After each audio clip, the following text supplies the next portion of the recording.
Are you tired of spending your time and money chasing strategy after strategy only to discover what worked 10, 5, or even 2 years ago is not working now? Things shift fast in the online space, and if you're not keeping up, you're getting left behind. It's time for something different. Welcome to the Marketing, Media, and Money Podcast, where every single episode will be jam-packed with proven, profitable strategies, behind-the-scenes secrets, and what's working now resources from industry experts and global influencers to help you scale your business, shorten your learning curve, and stand out in a crowded, noisy marketplace. And now, your host, award-winning marketing and media strategist, and international speaker, Patty Farmer.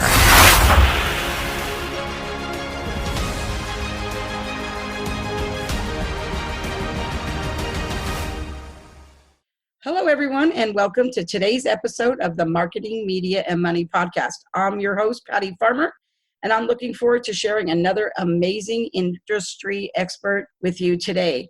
And I love the topic that we're going to talk about today, and I love our expert as well, and you will too. So let me tell you a little bit about her. Her name is Ellen Goodwin, and she is an author, speaker, and an all-around rock star productivity expert. She has recently released her first book, Done: How to Work When No One Is Watching, designed to help entrepreneurs overcome procrastination, build stronger habits, and be more focused. Ellen believes that when it comes to productivity, there is no one-size-fits-all solution, which is why she advocates for experimentation to find the tools and techniques which will work seamlessly with your life and your business, no matter what you want to accomplish. I absolutely love that. Thank you so much for being here with me today, Ellen. Oh, thank you, Patty, for having me. I'm excited to talk.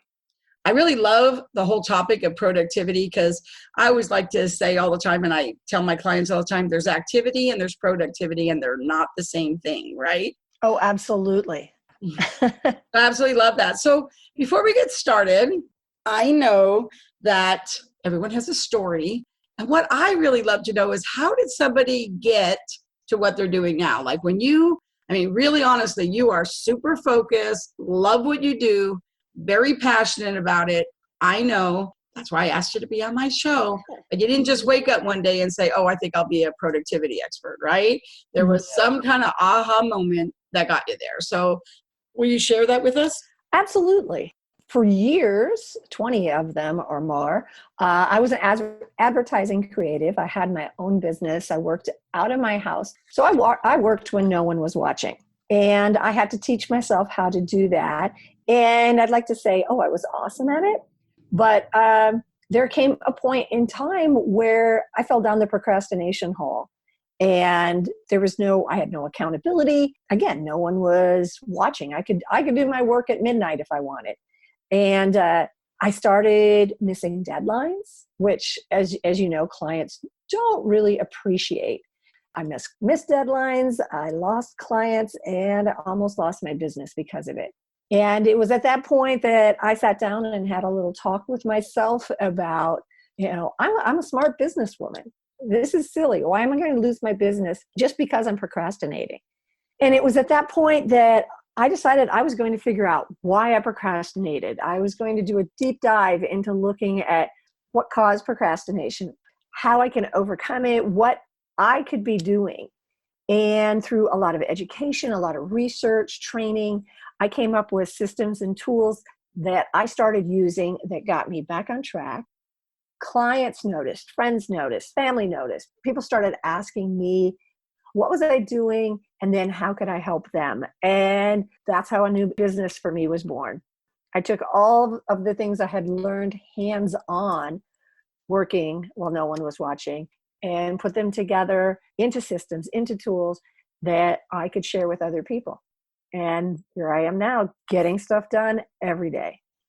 That really makes a lot of sense. I think that there's a lot of things that we do that stand in our way and cause roadblocks. I know for me that the number one thing that stops me from being as productive as I can be is that there's just certain things that I don't like to do. And the number one thing, which you'll laugh because, I publish a magazine, is I just don't like to write. And I know that's Yeah. really funny that I publish a magazine, but I don't write the whole magazine, right? So Yeah. the thing is, that is something that I struggle with. I do it, but it is something I work at because it doesn't come naturally easily for me. And so I do have to work at it. So I have to make myself do it. I have these little things that I do to make myself do it. But you know what? I also this year did something pretty bold for me. I made the decision to give myself permission to not blog anymore. Like I used to try to blog too, and I just hated every single thing about it. Whenever say, oh, you need to do this and you need that, you need to do this. And I just really realized that, you know what? I'm the CEO of my company and I don't like to do it. And I'm not going to. And I have to tell you, my income didn't go down. My income went up because all of a sudden I was getting other things done because I wasn't spending so much time trying to do something that I really didn't want to do.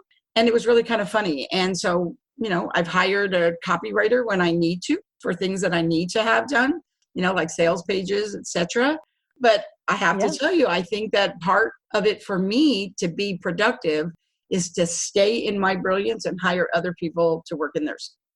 And I see nothing wrong with that because it's hard for us to do the stuff we don't like to do. And just like you found out, if you can delegate and push off what you don't like to do, you're going to be so much better at what you like to do that you'll be happier, and more will get done. There's always somebody that can do what you don't like to do, and they love to do it. So you found that out. I think that makes a lot of sense too. And I think that, there's always things that stand in our way, right? And so I know for me, I laughed. I took your quiz on your thing. I'm an action dominator, so I love that.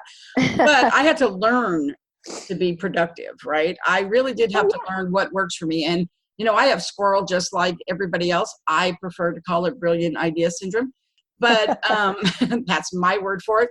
But I do know that when I need to get things done, it used to be funny because it used to be a plus for people to be able to say that you were, multitask, right? You could do that. Now it's not so important. Now people want you to be able to focus, right? So the thing for me is I literally do have a timer. And when I need to get something done, I block time. I can do anything for 10 minutes, right? And so I can, block the time that I need to do when I need to get things done. And I know when to turn things off, like when to turn off my notifications. And I know that, there's certain things like social media, and not all social media, but there's certain things that can do that for me. I kind of used to call Pinterest Facebook for weekends. Now I actually use Pinterest for business. And so really, honestly, I think that you just have to learn. And the thing that I love is how you advocate for experimentation. Like you have to find your thing. Somebody can't come out and say, oh, you need to do this. And you're like, oh, okay, that's what I'm going to do. Because if you already knew that, you would have already done that, right? So it's really like, that is so great to find what works seamlessly with your life. I think that is really the key. So let's talk about that first. So really, we know procrastination is really what stops us from being productive. But what are some different types of procrastination? Like, how many types are there in your opinion? And like, what are some of them? Do they seem to fall in? Are there some really, really common ones that pretty much most people fall into?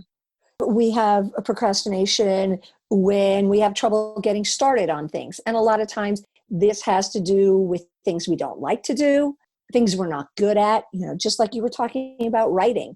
And so we have trouble getting started. And, and sometimes it's stuff that could be really good for us, but we just don't want to leave our comfort zone.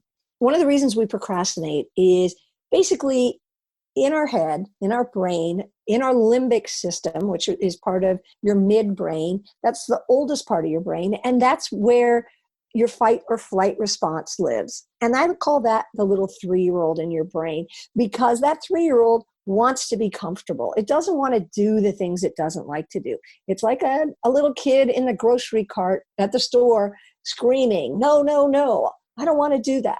And so what happens, especially with this trying to get started and the 3-year-old in your brain doesn't want to do it, you have got to be smarter than that 3-year-old. You've got to work around the 3-year-old and sometimes work with it. So when you've got an issue getting started, a lot of times what works best is just to eliminate any choices. So you just get started without having to tell yourself, oh, I'm going to start.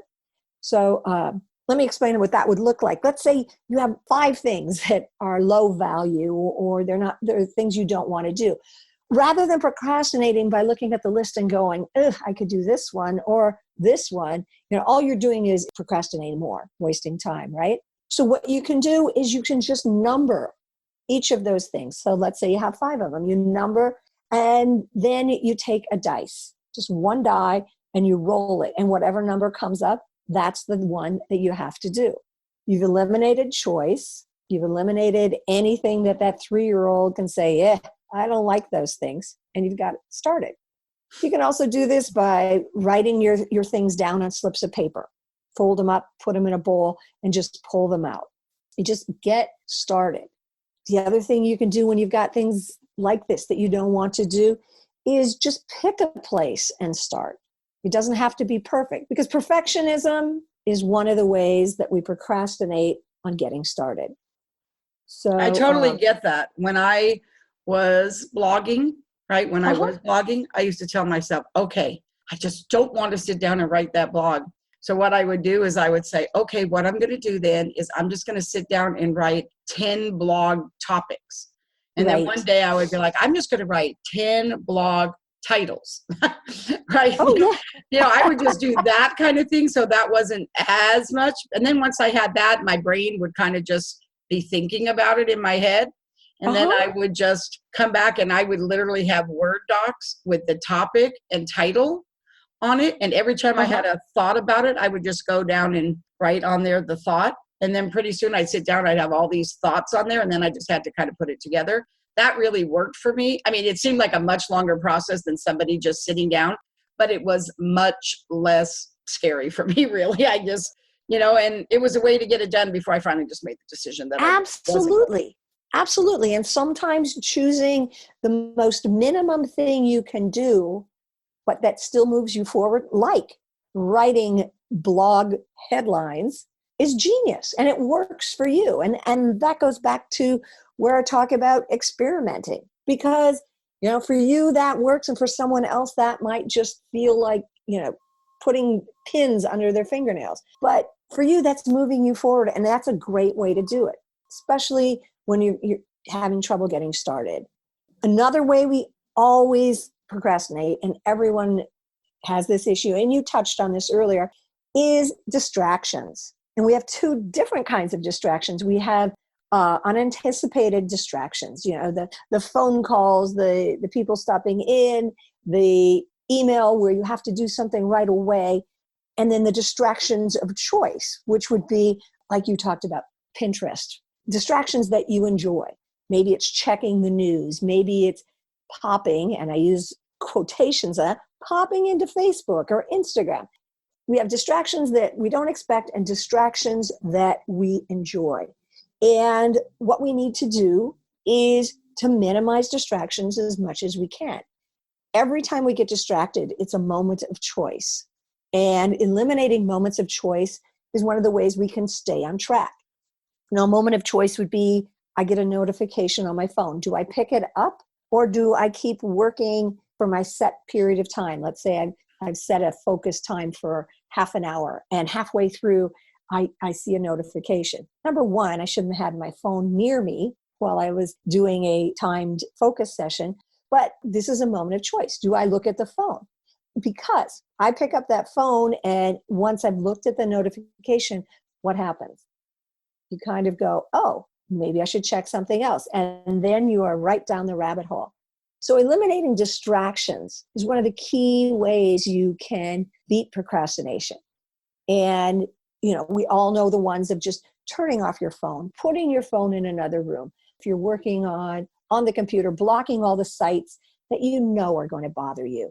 And there's so many programs out there. I personally use self-control on my computer, and it allows me to block the sites I know are distracting, and I can block them from anywhere from 15 minutes to 24 hours. And once I blocked them, there's absolutely no way for me to get back to them until time runs out.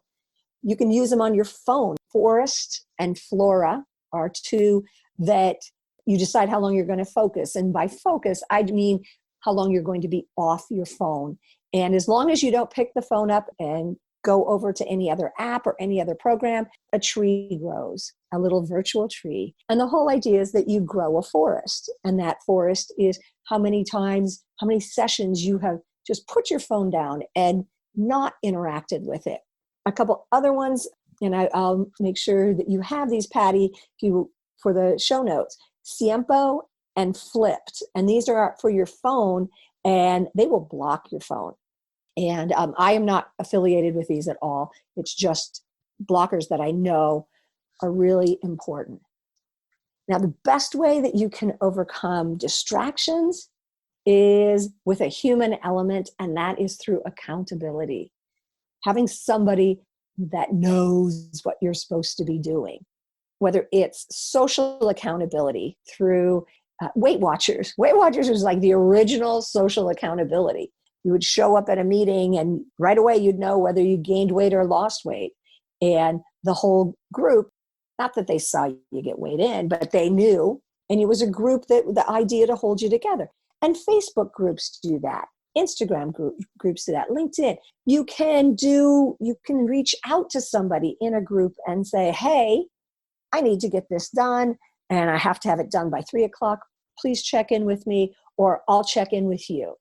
But accountability makes it hard to say, yeah, you know what? I wanted to get those 10 blog posts done.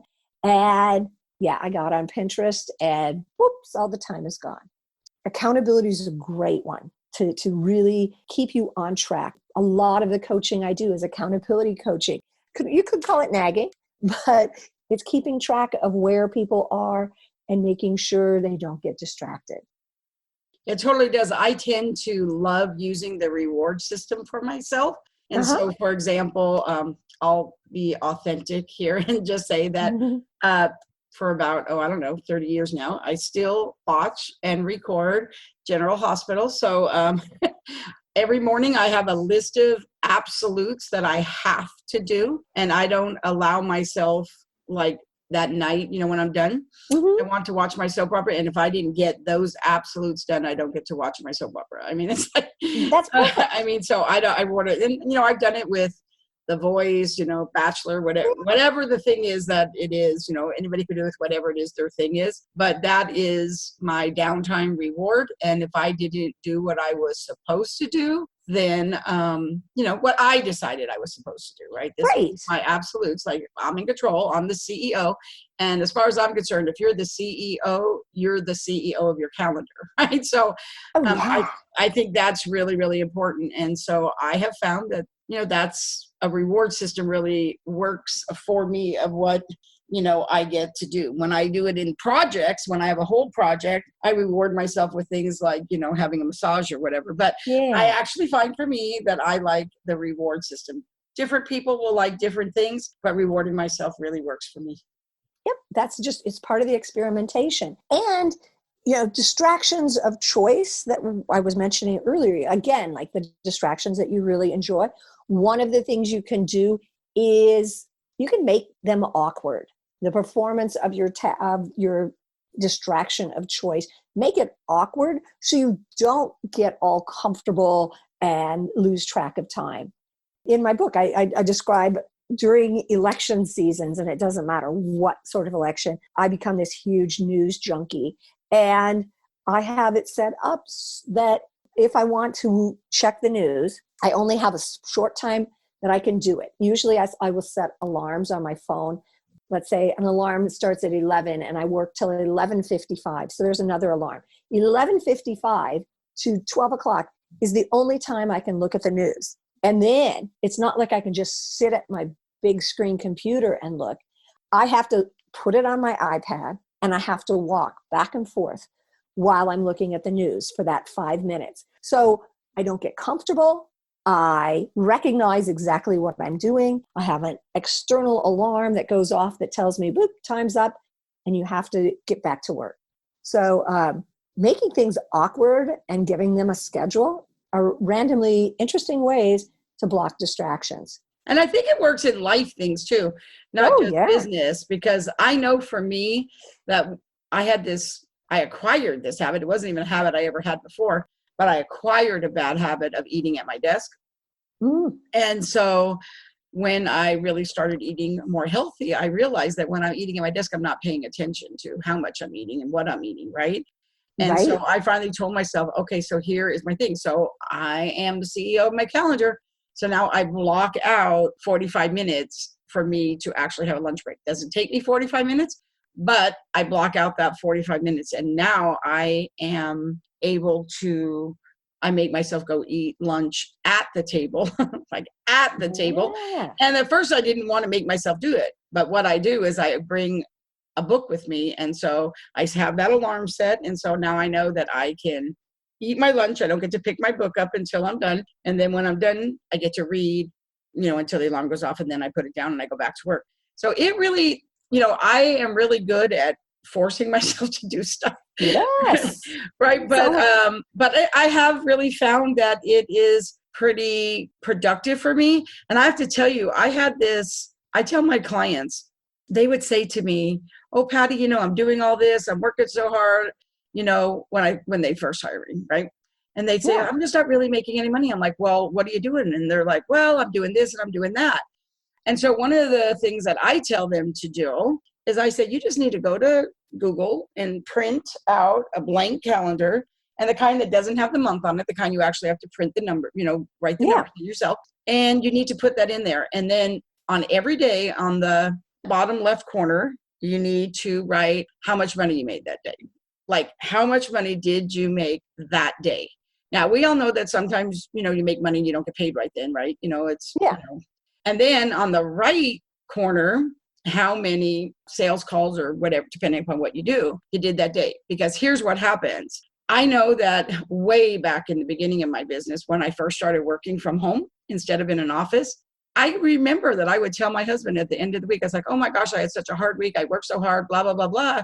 And then I didn't make any money. Once I started logging how many revenue generating activities I did and started seeing how much money in the corner, when the end of the week came and you didn't make any money, you have to ask yourself, well, how much work did you really do that was revenue generating? And so that taught me a lesson, and I teach it to my clients too. Every day I start my day working for my number one client, and that's me. And the first 5 things I do every day have to be revenue generating activities. So there's money now and there's more money later, but it has to be something that generates revenue.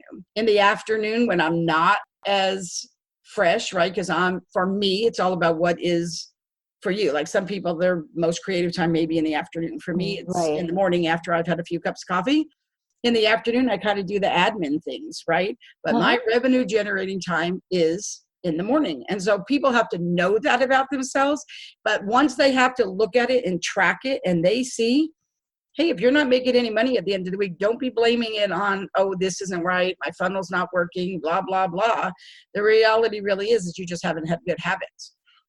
Yes. That brings us to the last type of procrastination I wanted to talk about, and that is when things are far away deadlines. Exactly what you're talking about. If you want a full bank account, that's not something that's going to happen today. That's further away. And tracking it is genius. That's totally the genius way to do.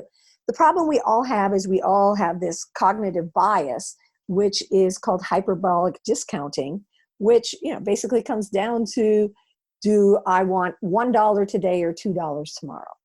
And it's like you're talking about. Okay, do I want to work today or maybe I'll work tomorrow? Do I want to lose 20 pounds, but I want this donut today and I'll be better tomorrow?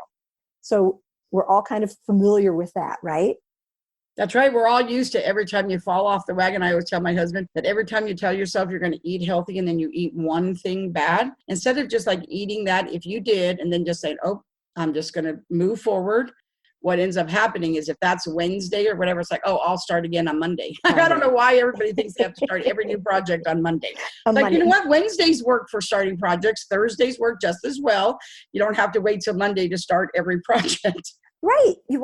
And so when you've got these things that you've got these far away deadlines, it's hard to keep them in the front of your mind. You need to make them concrete, because we can't We can't see ourselves. I'll go back to the, hey, I'm trying to lose 20 pounds. I can't see myself 20 pounds lighter. I can't see myself 90 days down the road with this much in receivables and this much in the bank, because I'm here. I'm not 90 days down the road. But like you said, if you track it, if you figure out a way to track whatever it is you're doing, you're going to keep that in the front of your mind. Much the same as you were talking about your calendar, I have right now on my refrigerator, it's a blank calendar page, printed out, I put the month on it, I put in the dates, and each block is divided into 4. And I have 4 things that I'm tracking. One of them is like I'm eating 4 vegetables a day, and another is practicing Spanish. So each day I do those, I get a sticker, and it's a cheesy little like educational sticker that says, you did it. But my goal is 4 stickers for each day. So, 28 is the number that I'm trying to hit for each week, 7 days, 4 stickers. But it's a challenge, and it's keeping me on track because I never want to look at a square and have no stickers. So it's keeping things in front of you and finding the ways to make it concrete. A lot of people have probably heard about the whole idea of don't break the chain, which is every time you do what you're supposed to do on the calendar, you put a big red X. Originally, it was attributed to Jerry Seinfeld, the comedian, but they talked to him about it, and he's like, don't do that. I never did it. I didn't invent it. But it is just keeping things in front of you in a concrete way is the way that you can keep on track and not procrastinate on things you're working on that are way down the road. I think that makes a lot of sense, though. I know a lot of time went into people really getting into that Eat That Frog, right? When that book came out, that was like a really big thing. I kind of really liked the concept of that, right? But I have to tell you, when I'm the most creative in the morning, while I do see the benefits of getting that done first, to me, it was like once I did that, that would have zapped everything for me and I wouldn't have been creative anymore. So that didn't work for me. But, and not only that, but I'm a list person, and there's just something super exciting about seeing things checked off a list. So I just, I just really love that. So it really, it's like what you said, it's the experimentation that you really have to be able to do it. So what would you say, we all have these like obstacles or roadblocks that are in our way. What would you say are some common obstacles or roadblocks that people put in their way that stop themselves from being productive or even embracing it? Well, I think the number one thing is that they don't plan for the obstacles, because really there's so many things that we do that have been done before us. We're not reinventing the wheel. And we can look ahead and go, oh, I might encounter this, or this could happen. Let me think now how I would deal with it. And that doesn't mean it's going to happen. It just means that you have a plan. I call these if-then plans. They're implementation intentions. When this happens, this is how I will respond. So if I'm introducing a new program, let's say in business, and I'm announcing it to the world, and if I announce it and I get no response, then I am going to do this. Because if you don't know ahead of time how you would respond, that's going to put you just dead in the water. So I think thinking about what obstacles you could encounter, that's going to prepare you, and it's going to prevent you from procrastinating. Just like you were talking about, you eat the wrong thing and it's a Wednesday and okay, Monday I'll come back. No, you said it. If I ate junk food at lunch, then instead of waiting till next Monday, then I'm going to have a salad for dinner, take a walk after dinner, and go back on my schedule tomorrow morning. And then there's also like planning for it, like what you're saying. I mean, I know when the holiday season's here, or like certain things, like Valentine's Day, Halloween, there's going to be candy and there's going to be all these things. And maybe that is something that you don't want to be eating. You're going to go to a Christmas party. I mean, for me, I planned for those things by eating before I went. So I actually wasn't hungry. So I wouldn't be so tempted, right? Right. I usually talked to the person and, or brought something that I knew that I could have, or whatever. So there's always ways that I think that you can plan ahead. Yeah. Sometimes not, and you get blindsided, and then you just have to make better choices. Whether it's in life or business, things happen. You can plan this whole day, and then the phone rings, and your clients have an emergency. Like, you can't allot for every single thing. You have to learn how to be able to go with the flow sometimes. So here's my next question: what would your advice be to somebody brand new? So a brand new entrepreneur or business owner. So either they bought a business, they're a business owner now. Maybe they transitioned out of corporate, and now they're an entrepreneur. And we all know that in the beginning, everybody gets so excited, like you said earlier, about that freedom of, now I'm my own boss, right? And so to me, being an entrepreneur means I just gave myself permission to work harder than I've ever worked, right? So, so the reality really is we have to find that. So I know that the answer to this question is your book, and we're going to talk about your book in a second. But other than your book, what would your advice be to somebody brand new, if this is the situation and they already know that they really suck at this, right? What would be like the first things that you would tell them to do? They suck at productivity? Yeah. They're just like, I just know that I love time freedom and being able to do what I want. I think that people do that. And here's an example is one of the things that I love is, it's true. When we're entrepreneurs, we do give ourselves permission, and we did get in business so that we could design the lifestyle we want to live. That being said, you still have to be able to afford that lifestyle, right? So one of the things that I always find interesting is when summer comes, I'm usually like, okay, so who's really working, in the summertime, and their kids are home, and a lot of times, I start noticing that I don't have kids at home anymore, but I do notice that there's a real lag time in the summertime when people have summer fever, right? And so really, honestly, there's some things. So what kind of advice would you give? So like, where should they start when they're like, okay, I realize that, I kind of suck at managing my time. I'm not as productive as I need to be, or I just transitioned out of corporate and now I'm working for myself for the first time, and I now own my calendar. What do I need to know to make myself be good from the beginning?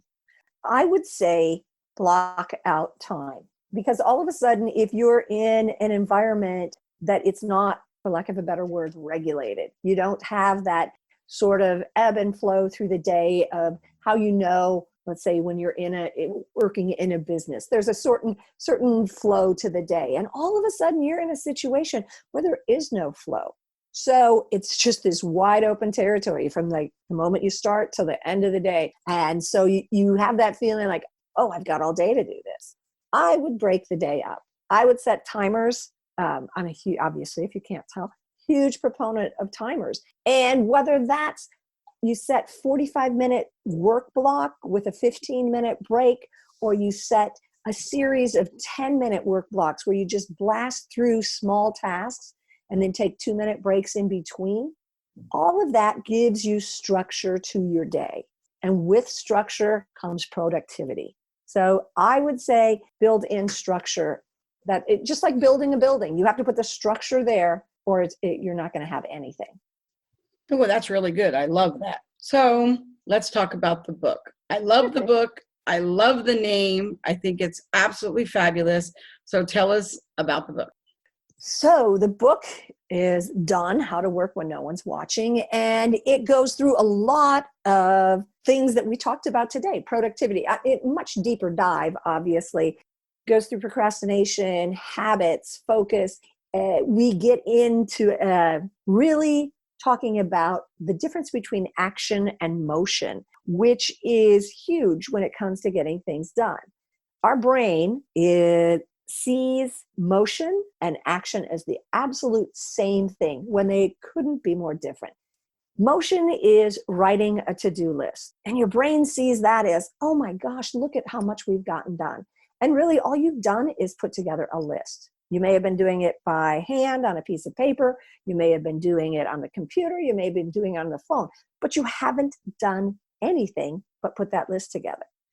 Action is when you start moving on each of those things. I liken it to the idea, let's say you've decided to get your office in order, and your office is a huge mess. So You decide to go to the Container Store and get some cute things to put papers in and new folders and files. And while you're there, you might as well get a new lamp. You come home and you're like, look at how much I've done. You haven't done, you've been in motion. Motion that's all you've done. Action is when you start picking up those papers and you're filing and throwing them away, and you are actually moving towards that desk getting cleaned off and your office being in better shape. So motion and action, we deal with that a lot in the book. And one of the things that I talk about is action plans and the importance of having an action plan. And there's several different kinds that are discussed in the book. But basically, an action plan comes down to knowing what you want to accomplish, how you plan to go about it, setting up if-then plans, like I talked about earlier, what you're going to do when you encounter an obstacle, how you're going to overcome it, what sort of deadlines you're working with, and you'll appreciate this, Patty, what sort of reward you're going to get when you're done. Yes. And the final chapter of the book, we talk about goals and how SMART goals, which everyone talks about, how SMART goals need a total rewrite because there's two parts of it that I think are stupid when it comes to achieving goals. And I give an idea of why and what you should do to make them stronger. And then there's a fast action guide at the end of the book, which has questions, productivity questions, and it tells you like exactly where to go. Let's say you're in a hurry and you're having a problem. You look at the question, it says, here, go to this page, this page, this page. And there's a full resource guide of all sorts of apps and tools. It's a lot, but it's really a helpful book. I love that. Thank you so much. Okay, so how can people connect with you? They can find me at ellengoodwin.com. And email is just ellen@ellengoodwin.com. Super easy. I love that. Nice and easy. And I'm sure your social media is all there. Every way that they can get a hold of you is on your website, correct? It should be. Yes, I think yes, it and is. a lot of extra stuff too. I have to tell you that quiz we were talking about earlier about finding out what kind of superhero you are when it comes to productivity. That was really great. 10 questions summed it up for me. I thought it was really, really interesting and pretty spot on too. I thought the questions were very, very good. You have some other things that are on there. I have to tell you, I thought I could have really stayed there for a while. It was really, really great. So I love that. And of course, you came to the show bearing gifts. I always love that as well. And I know my audience does too. So tell us a little bit about the gift you have for them. Well, there's the quiz on my website. And once you've done the quiz, you probably are thinking, okay, I have some questions. Well, I'd be happy to have you jump on a call with me and we can talk through if you have any questions about your quiz identity. And once you've taken the quiz, you also get a 5-day series of action hero ideas to be action hero productivity person. Ooh, that's fabulous. I love that. So now we come to the portion of the show that I like to call OpenMic, my version of social karaoke, where I like to ask my guest, what is your number one marketing, media, and money strategy? So, that is the name of our show. It's what we're all about. Yeah. So what is your number one strategy that you would like to share with the audience? I am a big believer in focus and quiet time and no distractions. So give yourself every day time for deep focus with no distractions to think about your business, to think creatively of different things you can do or answers to questions that you have about your business. Deep focus is where our brain comes together and gives us the answer.